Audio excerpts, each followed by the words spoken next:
सुगस Adani green energy ने अपने financial year 26 का डाटा अनाउंस कर दिया है। ये आपके सामने सारी चीजें हैं। मैं आपको एक एक लाइन पढ़ पढ़ के नहीं बताऊंगा, जो जो इंपॉर्टेंट है पहले मैं आपको वो बता देता हूँ।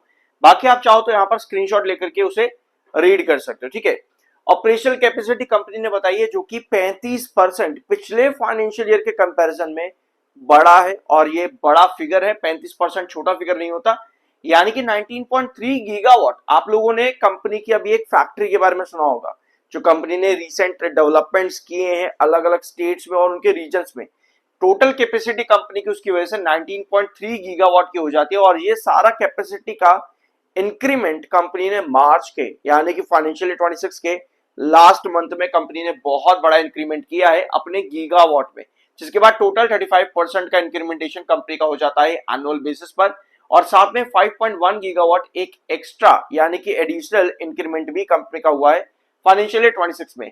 बाकी ग्रीन फील्ड में कंपनी का कितना इंक्रीमेंटेशन है और अलग अलग फैक्टर्स में, हाँ ये वाला खावड़ा प्रोजेक्ट मैं आपको कह रहा था, यहाँ पे टोटल जो सबसे बड़ा कंपनी का इंक्रीमेंटेशन आया है वो खावड़ा प्रोजेक्ट से ही आया है गीगावाट्स के अंदर। इसके अलावा सोलर सेल कंपनी कितनी है, विंड पोर्टफोलियो, ये सब भी आप रीड कर सकते हो। ईएसजी ने भी कंपनी को बहुत अच्छी रेटिंग दी, +1 की रेटिंग दी है, और 87.3 का स्कोर कंपनी को दिया है, जो कि कंपनी को लीडरशिप एक क्रेडिबिलिटी देती है, लीडरशिप क्रेडिबिलिटी देती है।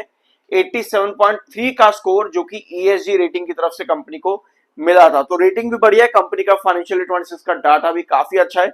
बाकी अगर आप लोग चाहो तो यहाँ पर स्क्रीनशॉट ले सकते हो। इसके अलावा अगर आपको और भी कुछ रीड करना है तो इसमें अब आते हैं कंपनी के अगले अपडेट्स के ऊपर। ज्वाइंट वेंचर कंपनी ने रिसेंटली बनाया यहाँ पर इसी हफ्ते यूएई की कंपनी के साथ में 8 अप्रैल को। मिनर्वा ये कंपनी है जिसके साथ कंपनी रिन्यूएबल प्रोजेक्ट्स पर काम करेगी।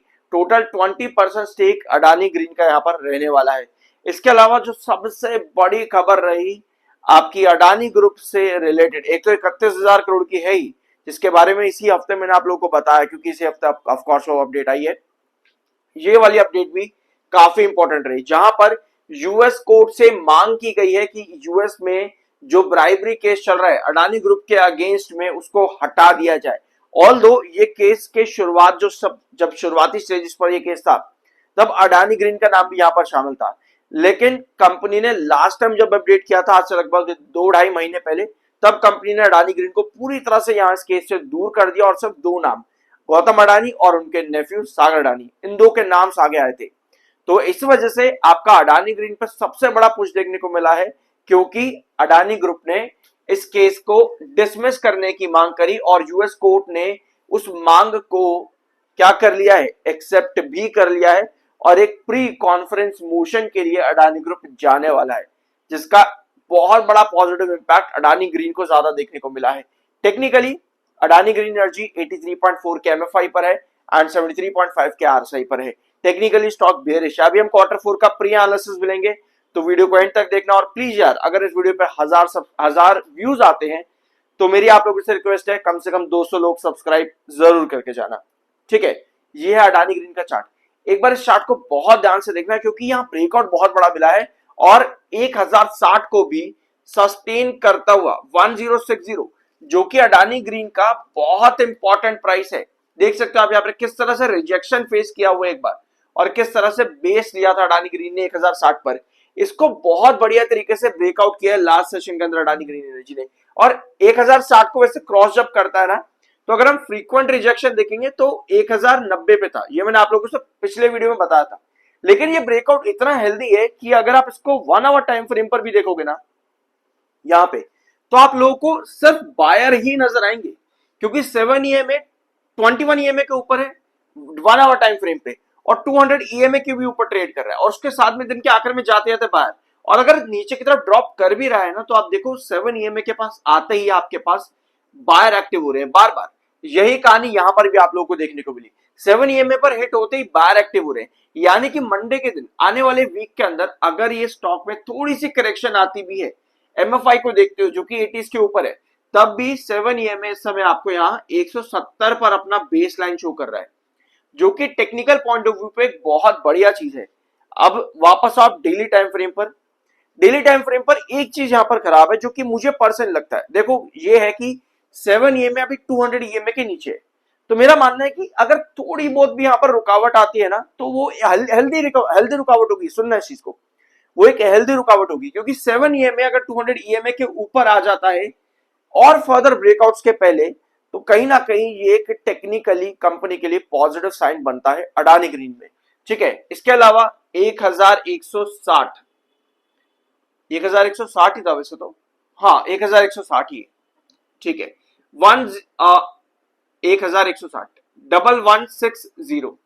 1160, ये आपका नेक्स्ट क्रूशल रिजेक्शन है, जहां पर आपको याद होगा हम बात करते रहे डबल टॉप है भाई, तो यहां से 980 गिरेगा। याद होगा आप लोगों को, लगभग अक्टूबर नवंबर के महीने की ये बात है।